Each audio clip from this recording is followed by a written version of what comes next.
এই যে দেখো আমি এটা নাড়তে নাড়তে ঘন করে নিয়েছি।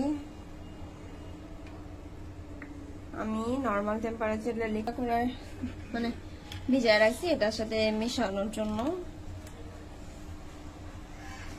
দেখো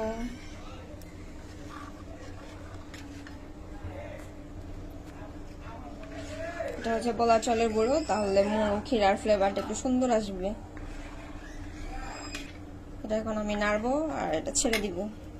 চুলাটা আমার নর্মাল তাপেই থাকবে যাতে এটা জড়ো না হয়ে যায়।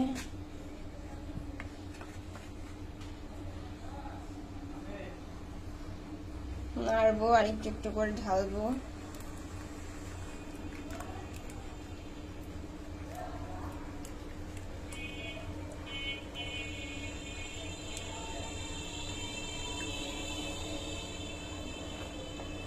এটা আমি নাড়তেই থাকবো যাতে জমাট না বেঁধে যায়।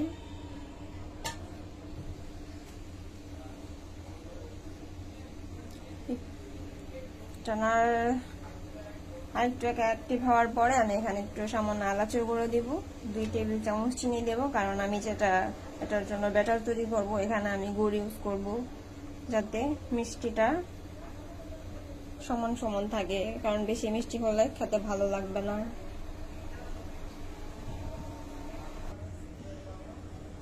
এখন আমি একটা এলাচি মানে একটু ভেজে যতটুকু গুঁড়ো হয়েছে অতটুকু দিব, কারণ এলাচির ফ্লেভারটা বেশি হলে ভালো লাগবে না, এলাচি এলাচি গন্ধ হবে। আমি দিয়ে দিলাম সামান্য এলাচি। দেখতে পাচ্ছ না? এখন আমি দিব এটাতে 1/2 কাপ চিনি। চিনিটা আমি দিব আর নাড়বো।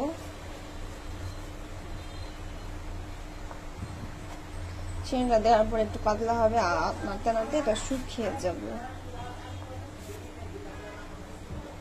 আস্তে আস্তে মিক্সচার করবো, কারণ পরিমাণটা বেশি হলে বেশি মিষ্টি হয়ে যাবে, আর ক্ষীরা বেশি মিষ্টি হলে খাইতে ভালো লাগে না।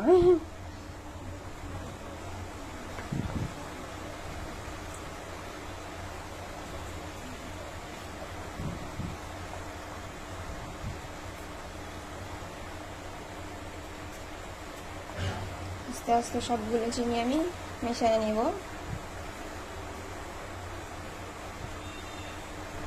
চুলাটা আমার নর্মাল টেম্পারেচারে আছে, বেশি বাড়ালে পুড়ে যাওয়ার সম্ভাবনা থাকে।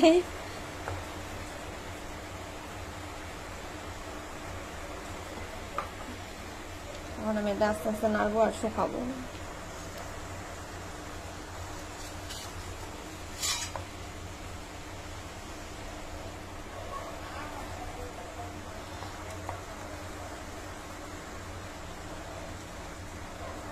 চিনিটা দেওয়ার পর একটু পাতলা হয়েছে, অবশ্যই এটা নামানোর পরে আরো ঘন হয়ে থকথকা হয়ে যাবে।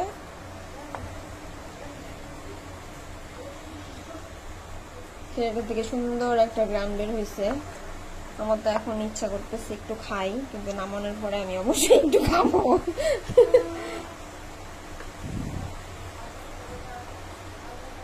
দেখেন কতটা সুন্দর হয়েছে, অনেক ঘন হয়ে গেছে।